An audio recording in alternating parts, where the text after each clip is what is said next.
Yokoso, dikata Muji, minal aidin wal faizin, mohon maaf lahir batin masih dalam suasana lebaran.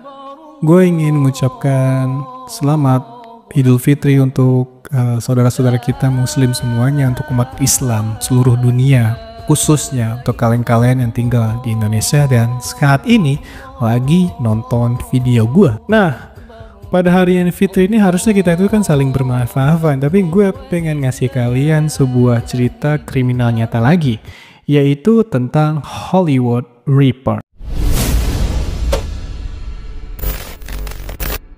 Satu pagi yang biasa berubah jadi tragedi.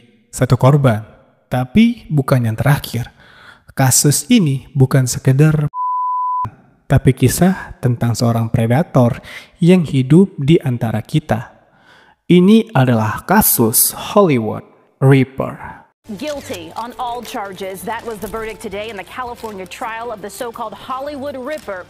Glenview, Illinois, sebuah kota kecil yang tenang, sekitar 24 km dari Chicago. Tempat yang nyaman buat keluarga, di mana semua orang saling mengenal. Tapi di pagi hari tanggal 14 Agustus 1993, suasana damai itu hancur berantakan. Rick Piccio bangun seperti biasa. Dia bikin secangkir kopi, lalu keluar rumah buat jalan-jalan dengan anjingnya. Tapi begitu melewati garasi dan tangga menuju pintu samping rumahnya, dia melihat sesuatu yang bikin tubuhnya membeku di tempat. Di sana, di tangga itu, tergeletak Trisha Piccio, putrinya yang berusia 18 tahun. Mengalir dari tubuhnya, pakaiannya berlumur cairan merah tersebut, wajahnya kaku, tubuhnya penuh luka. Rick menjatuhkan cangkir kopinya lalu berlari ke arah putrinya, berlutut dan berusaha membangunkannya. Tapi begitu dia menyentuh tubuhnya, dia langsung sadar sudah terlambat. Dengan panik, Rick berteriak memanggil putranya Doug yang berumur 17 tahun untuk menelepon 911. Polisi datang gak lama kemudian menemukan Rick masih berlutut di samping Trisha. Wajahnya penuh shock. Lalu ada Diane, ibu Trisha. Dia sedang bekerja ketika menerima telepon dari suaminya. Di ujung teleponnya Rick hanya bisa bilang, "Pulang sekarang, jantung Trisha." Lalu telepon terputus. Diane langsung melajukan mobilnya ke rumah. Tapi begitu sampai dia melihat garis polisi, lampu merah biru berkedip di mana-mana, ada seorang petugas mendekatinya. Ketika dia mencoba masuk ke rumahnya sendiri, seorang polisi harus menahannya, mencegahnya melihat kondisi Trisha pada waktu itu. Tangisannya menggema, tubuhnya lemas, dan beberapa saat kemudian dia jatuh pingsan. Rick dan Diane harus dibawa ke rumah sakit karena shock berat. Hari itu dunia mereka hancur. Tapi tragedi ini bukan cuma soal kehilangan. Ini soal pertanyaan yang gak punya jawaban. Siapa yang tega melakukan hal ini? Trisha bukan tipe orang yang punya musuh. Dia baru lulus SMA dari Glenbrook South High School. Seorang siswa cerdas dan berprestasi. Dia ikut tim debat, main klarinet di band sekolah, dan ambil kelas kalkulus. Dalam hitungan hari, dia harusnya berangkat ke Purdue University untuk belajar rekayasa genetika. Tapi sekarang apa yang terjadi? Masa depannya terhenti di tangga rumahnya sendiri. Polisi mulai menyusun timeline malam terakhir dari si Trisha. Pada 13 Agustus tahun 1993, dia menghadiri pemburuan harta karun bersama teman-temannya, sebuah acara perpisahan sebelum mereka berpisah ke universitas masing-masing. Mereka lalu pergi makan di TGI Fridays dan nongkrong sebentar di parkiran sebelum akhirnya mereka pulang. Nah, sebelum pergi, Trisha mengantar dua temannya ke mobil mereka masing-masing. Dia berkendara pulang sekitar pukul 1 pagi. Dari titik ini, polisi menyimpulkan satu hal. Trisha diserang begitu dia sampai di rumahnya. Tapi ada sesuatu yang bikin penyelidik bingung. Ini bukan perampokan. Karena apa? Alasannya tidak ada barang yang hilang yang pertama. Tidak ada tanda-tanda pelecehan seksual juga di situ. Tidak ada jejak masuk paksa di tempat kejadian. Tapi luka-luka di tubuh Trisha sangat brutal, guys. Seolah ada kebencian atau obsesi di balik semuanya. Pemeriksaan forensik mengungkapkan bahwa Trisha hampir 12 kali, 3 luka tusukan fatal mengenai jantung, paru-paru kiri, dan perutnya. Dan ada satu petunjuk penting nih di sini. Darah asing ditemukan di bawah kuku Trisha. Yang artinya apa? Trisha ini sempat nih ngelawan si pelaku sebelum akhirnya dia meninggal. Selain itu, polisi juga menemukan jejak kaki pria di dekat tubuhnya. Tapi setelah diperiksa, jejak itu ternyata milik ayahnya sendiri, Rick, yang menemukannya pagi itu. Saat menyelidiki lebih lanjut, polisi menemukan sesuatu yang aneh. Malam itu, di seberang rumah keluarga Piccio ada pesta kolam renang. Mereka mulai menanyai para tamu yang hadir, tapi anehnya, beberapa teman dan teman sekelas Trisha menolak bicara dengan pihak polisi. Pertanyaannya, kenapa mereka diam? Apakah mereka tahu sesuatu atau apakah pelakunya ada di antara mereka? Nggak ada yang tahu. Tanpa saksi mata dan tanpa motif yang jelas, polisi benar-benar dibuat bingung. Siapa yang bisa melakukan ini? Dan yang lebih penting, kenapa? Kasus ini pun mulai mendingin bertahun-tahun berlalu, tapi polisi tidak pernah berhenti menyelidiki. Keluarga Piccio juga nggak pernah menyerah untuk menuntut keadilan terhadap putri cinta mereka. Sampai akhirnya ada satu nama yang terus muncul dalam investigasi polisi, yaitu Michael Gargiulo. Siapa Michael Gargiulo? Michael Gargiulo lahir pada 15 Februari 1976 di Glenview, Illinois, kota yang sama tempat Trisha Piccio dibunuh. Dia berasal dari keluarga kelas menengah dan memiliki beberapa saudara kandung. Sejak kecil, Michael dikenal sebagai anak yang suka berkelahi, gampang tersinggung, dan punya temperamen meledak-ledak lah. Bahasa kasarnya itu kayak dia itu adalah anak-anak berandalan lah gitu. Saat remaja, dia pernah terlibat dalam beberapa tindakan kriminal kecil, seperti mencoba membobol mobil dan berkelahi dengan orang lain. Tapi ada satu hal yang paling mencolok, obsesinya dengan kekerasan. Beberapa teman masa kecilnya dulu, teman masa kecil si Michael dulu, bahkan mengatakan si Michael pernah membual kalau dia bisa membunuh seseorang dan lolos gitu aja. Pada 1998, 5 tahun setelah Trisha, Michael pindah ke Los Angeles, California. Dia mengklaim ingin mengejar karirnya sebagai teknisi AC dan tukang reparasi rumah. Tapi seiring waktu, jejaknya justru ditemukan di lokasi-lokasi pembunuhan lain. Nah, pada awalnya, Michael bukan tersangka utama nih dalam kasus si Trisha. Tapi ada beberapa hal yang bikin polisi mulai mempertanyakan alibi-alibi dari si Michael ini. Yang pertama, dia tinggal hanya 5 rumah dari keluarga Piccio. Yang kedua, dia berteman dengan Doug, adik Trisha, dan sering main ke rumah mereka. Yang ketiga, beberapa minggu setelah pembunuhan si Trisha ini, tingkah lakunya si Michael ini berubah. Yaitu Michael tiba-tiba sering datang ke rumah keluarga Piccio tanpa alasan yang jelas. Dia memberikan bunga ke ibu Trisha, Diane, membawa kartu hadiah restoran, dan memberikan kaos serta hadiah-hadiah kecil yang gak diminta. Lumayan fix sih, tapi ini bisa menunjukkan kalau dia kayaknya peduli sih gitu. Tapi lama-lama karena katanya ya tingkahnya makin aneh. Bahkan di salah satu kunjungan dia sempat menepuk pundak Diane, ibunya Trisha, dan dia bilang sesuatu yang bikin orang bingung gitu. Dia bilangnya kurang lebihnya kayak gini, aku tahu ini berat buat kalian, tapi aku juga kehilangan seseorang. Diane hanya bisa diam, apa maksudnya gitu loh. Dia itu bukan saudara atau pacar si Trisha, orang tahu. Tapi kenapa dia bertindak seakan-akan dia punya ketertarikan atau keterikatan personal dengan kasus Trisha pada saat itu. Saat polisi menyelidiki lebih jauh, mereka menemukan laporan bahwa Michael dikenal agresif dan gampang meledak-ledak. Sampai akhirnya, polisi memanggil Michael untuk diinterogasi. Dan disinilah segalanya mulai berubah. Saat ditanya oleh polisi si Michael ini pada malam pembunuhan si Trisha, Michael mengaku bahwa seorang temannya, Eric, datang ke rumahnya dengan tas olahraga.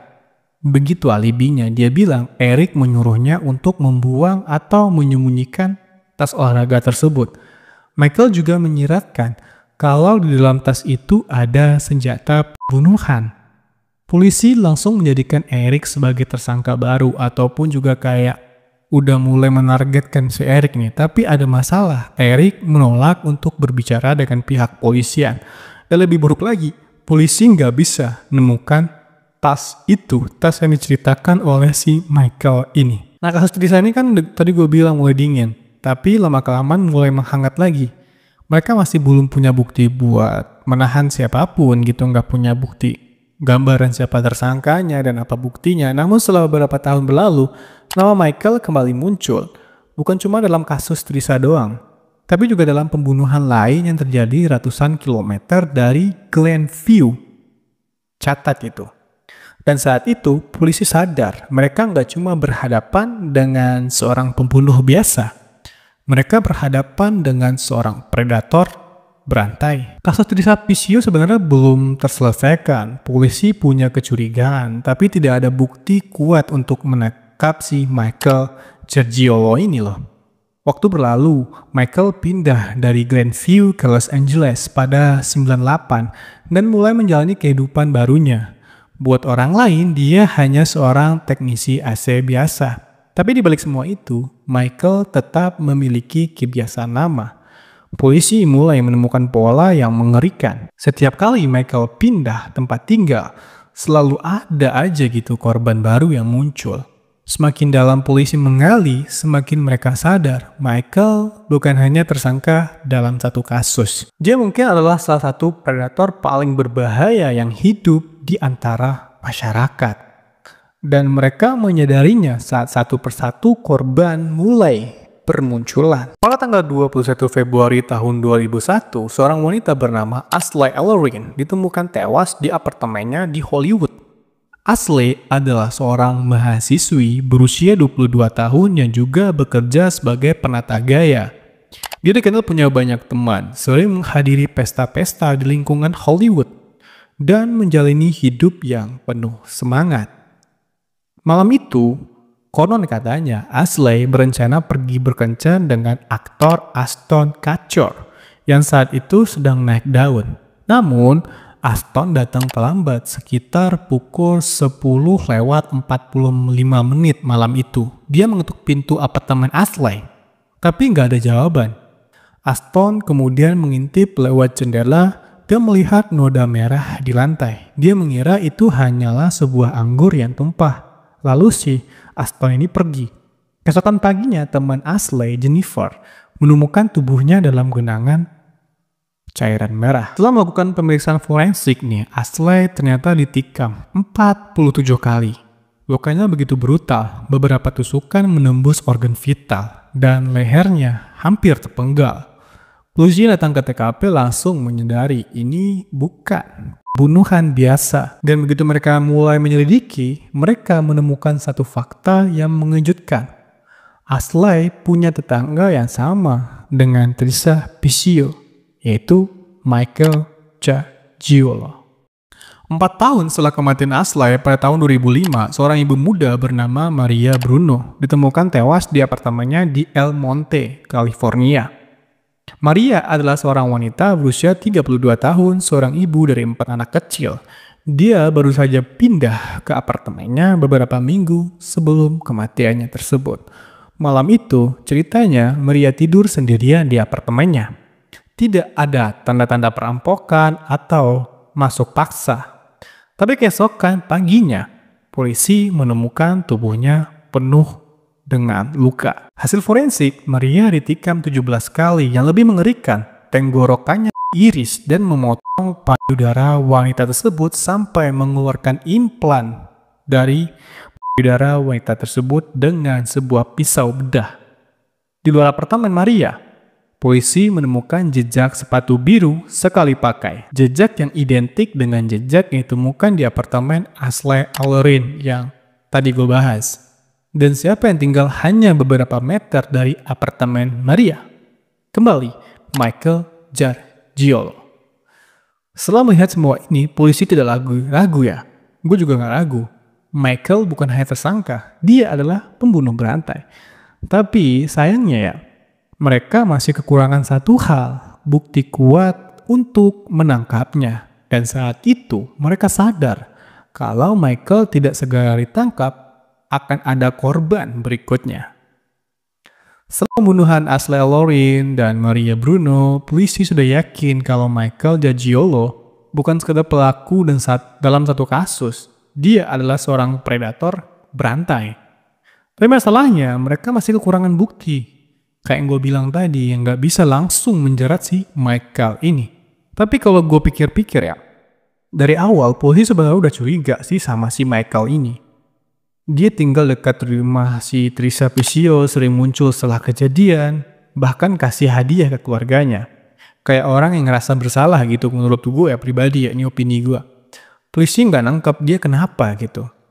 Lalu beberapa tahun kemudian ada kasus Ashley Lauren, masih sama, Michael tinggal di sekitar korban. Ada lagi Maria Bruno juga tinggal dekat Michael.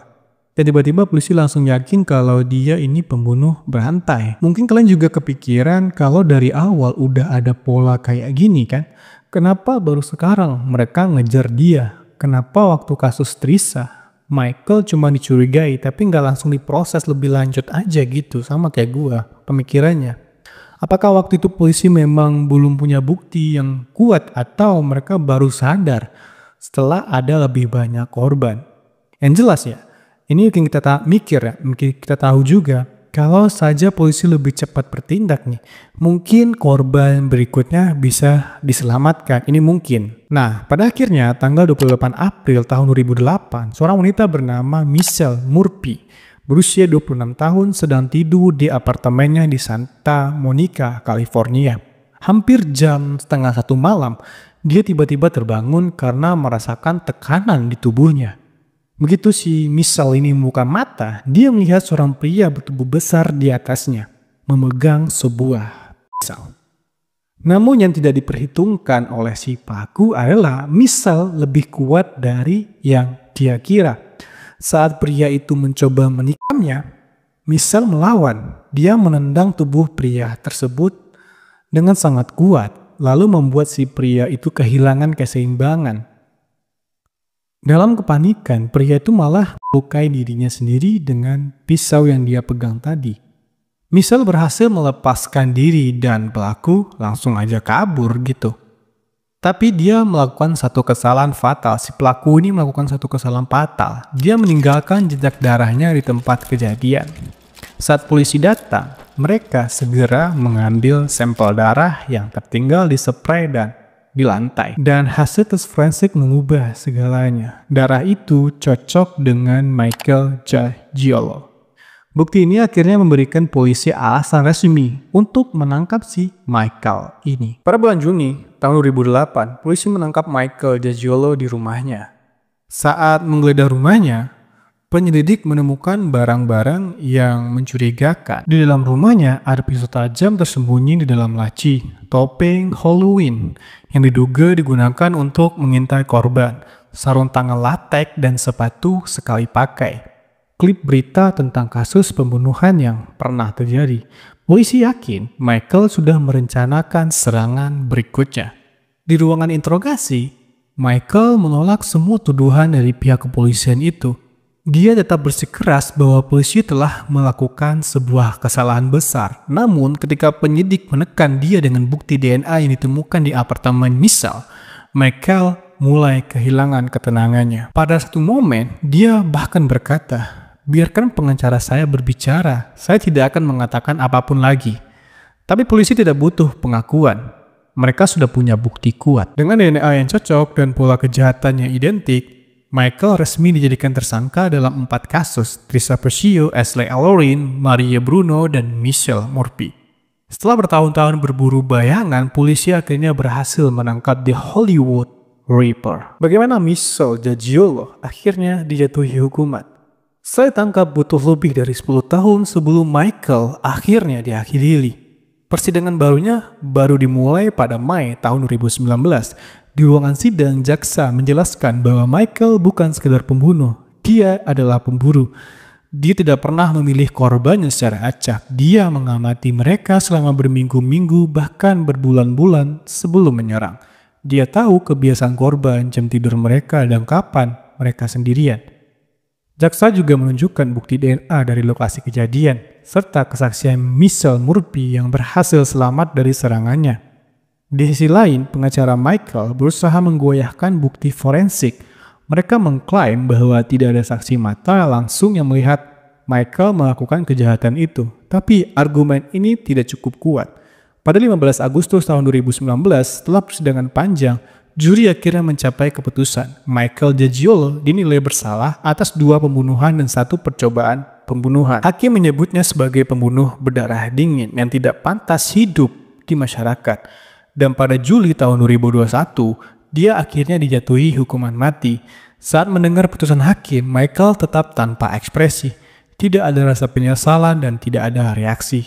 Dia hanya diam. Setelah penangkapannya, banyak yang bertanya apakah Michael Jaggiolo hanya punya 4 korban atau sebenarnya ada lebih banyak korban yang belum ditemukan. Beberapa laporan menunjukkan bahwa dia mungkin terlibat dalam beberapa kasus pembunuhan lain di berbagai kota tempat dia pernah tinggal. Namun sampai sekarang tidak ada bukti konkret yang menghubungkannya dengan korban lain. Yang jelas, Michael Jaggiolo bukan sekedar pembunuh. Dia adalah seorang predator yang hidup di antara kita semua. Dan kasus ini mengingatkan kita bahwa kadang bahaya terbesar justru datang dari orang yang tinggal di sebelah kita. Dan gua Katomuji mohon undur diri. Adios. Bye-bye.